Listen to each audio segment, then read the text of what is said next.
Hey, so tell me if this sounds familiar. If you know who I'm talking about, put it in the comments. There's this girl. She is responsible for making the dessert on Valentine's Day. And she's using a recipe because she doesn't know how to cook. She's not a baker. She starts putting in these ingredients together, like custard and jam and whipped cream with ground beef and mashed potatoes and peas. And she's like layering all these things. And it's totally gross and disgusting. And all her friends are like, listen, we're going to fake it. And she's like really anxious about making this dessert. We're just going to lie and tell her that it's delicious. They all eat it and they're like, oh my gosh, this tastes like feet. And she's not realizing it. She's like, oh my gosh, she's so nervous about it. She goes to the book and she's like, this just doesn't make sense. I did the wrong recipe. I made shepherd's pie with this 7-layer custard dessert dip or whatever. And it turns out that what she put together with the wrong ingredients ended up coming up with some stanky dessert that tastes like feet that was a non dessert. And that's the same thing that happens when you don't know how to properly put together a dating profile. So I just wanted to pop in because it's Valentine's Day and maybe you didn't have a date today. Maybe you did have a date and it was like a crappy date and you got home early. I don't know. But there are 3 things that you have got to know, your must knows when you're doing a dating profile. And if you don't do this, you're going to have yourself some feet dessert. So the first one is you need to make sure that your dating profile repels what you don't want. You have to repel what you don't want. And a lot of people with their dating apps, I don't know if you've noticed this, but you see people who they put like the dumbest answers, they pick the dumbest questions. It'll be like, oh, what's your favorite food? Or, oh, it's my neighbors. They're super loud. But they'll pick like the dumbest questions to use on their profiles. And then they'll wonder why they're not getting like substance responses back, right? It'll be like, what is your favorite chicken wing flavor? Or, it's just really superficial stuff.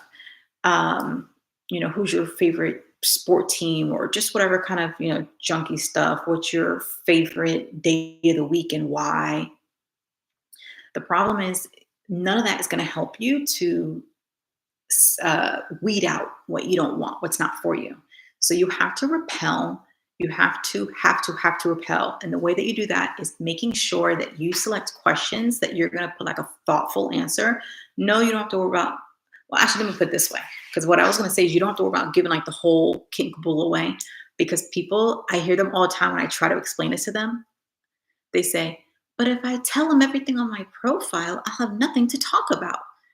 If you think or you feel like a profile has all your details about who you are as a person on one profile, you probably shouldn't be dating anyways. You're probably not ready to date because it doesn't make sense. There's so much about you as a person, besides like your likes and dislikes, but your goals in life, what you want in life, what you want in a partner, what you want your life to look like, what your dream life looks like, your professional life, your social life, your family life, your hobby life.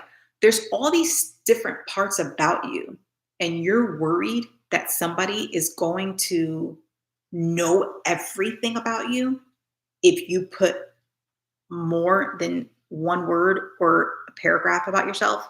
That's actually a little bit deep. And then you're mad that you're attracting like a bunch of junk and trash. This is exactly why. If you want to get quality responses back, and it doesn't mean that they're going to be like 100% a perfect match every time, but you want to weed out the trash and the junk. And side note, the people themselves, they're not trash, but you're not trying to bake a dessert and then include ground beef and mashed potatoes and peas inside this custard flavorful sweet dessert that you're trying to make. That's not what you're trying to do. You're not trying to make shepherd's pie. So you're going to be attracting all this other stuff or a recipe that you're not even trying to create. But if you're just like casting your net out wide and just seeing what happens, you're just going to get a bunch of everything. And then you're just going to go with the flow and cross your fingers. And you're going to end up wasting your life and wasting your time on something that you don't even truly want in your gut.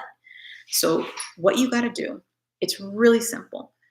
When you get a question, let's say it says something about your what's a what's a great date for you, right?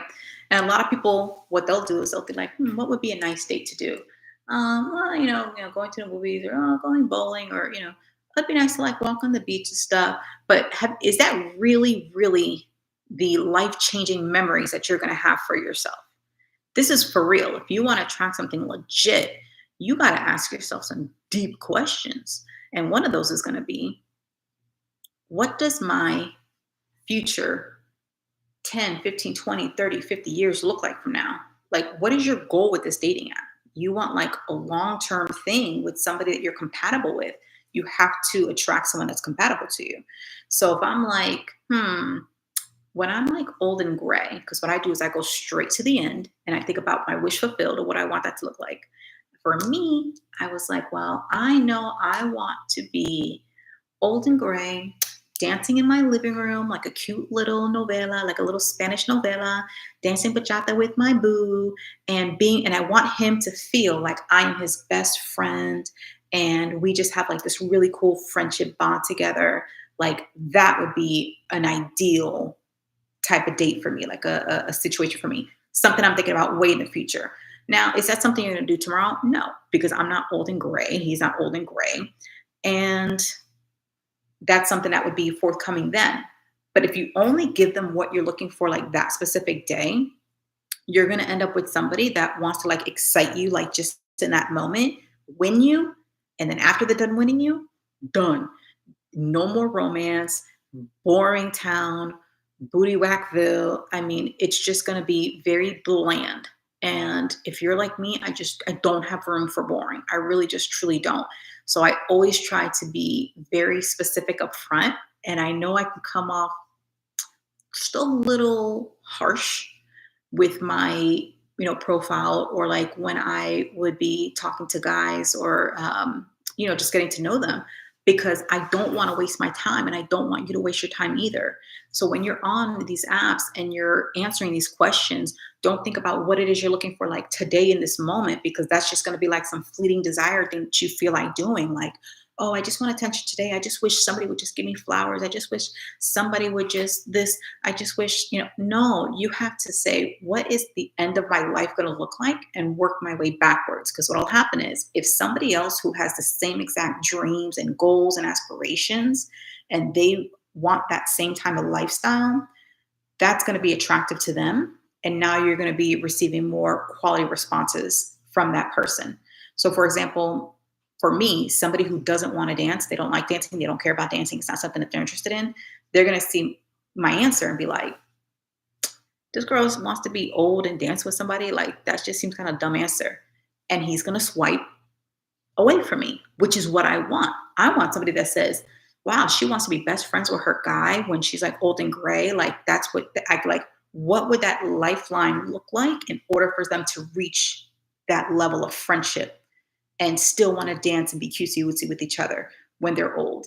And for some guy out there, he's going to say, I want a girl who I'm going to have a best friend relationship with, that our lifeline has built up that level of friendship, so that when we're old and gray, we're still wanting to like dance together in the living room. That makes sense. On the flip side, if you start putting stuff in your dating app of all the things that you don't want, you are going to 100% get all those responses back. Meaning, and I know I'm swinging my hands around, but that's because I just find it a little bit hilarious that people do this and they don't even realize they're doing it. If you go in your profile and say, I don't want any crazy women,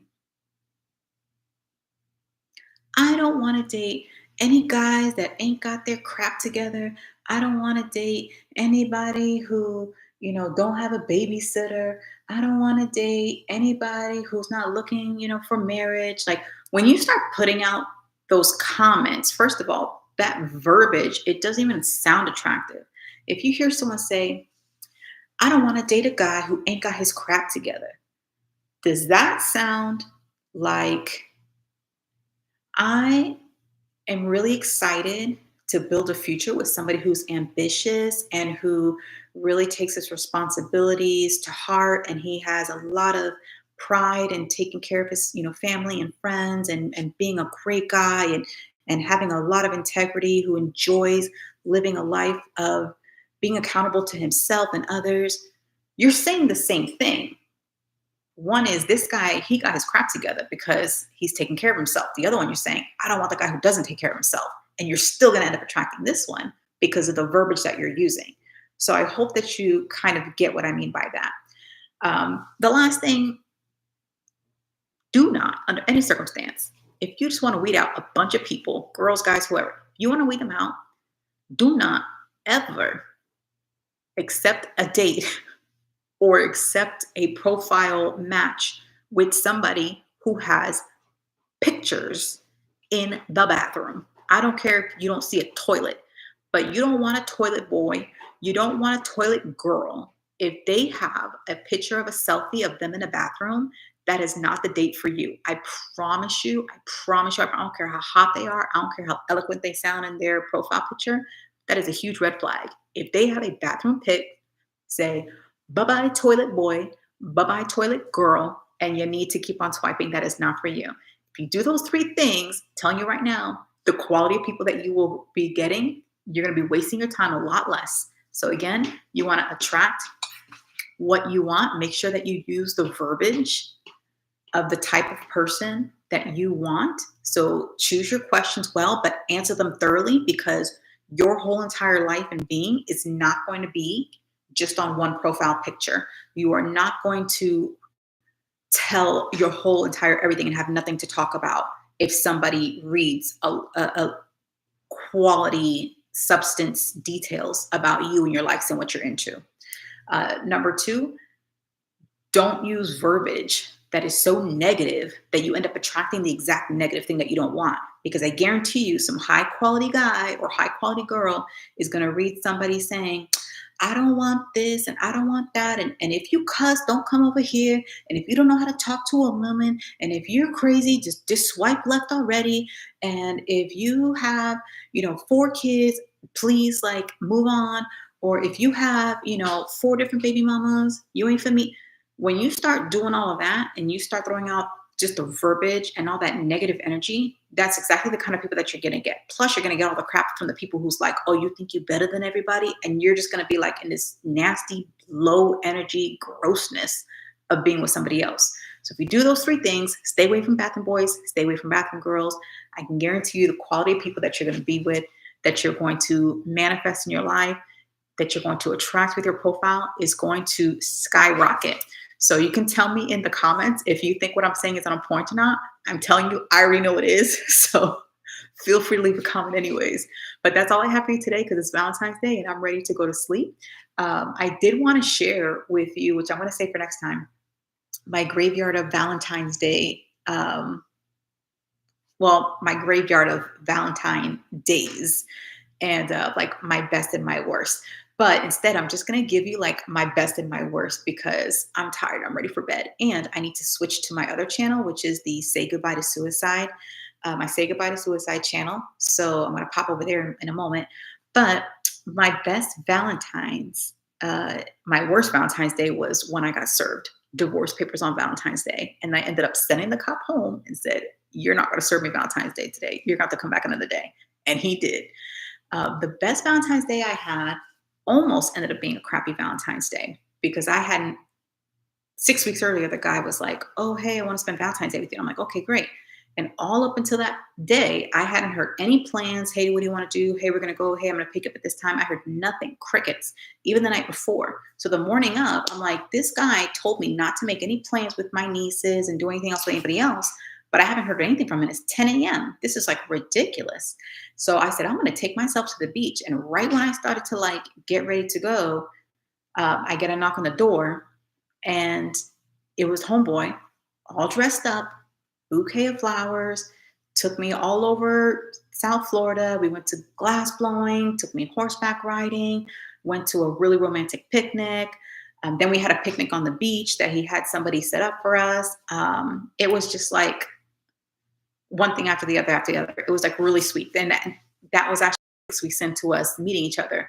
That no 6 weeks, Jesus, November, December, January, maybe like 2 or 3 months in or something. That was when he actually officially like asked me to be his girlfriend. So I would say like that was really fun because for me, activities, I'm all about the activities and like the quality time.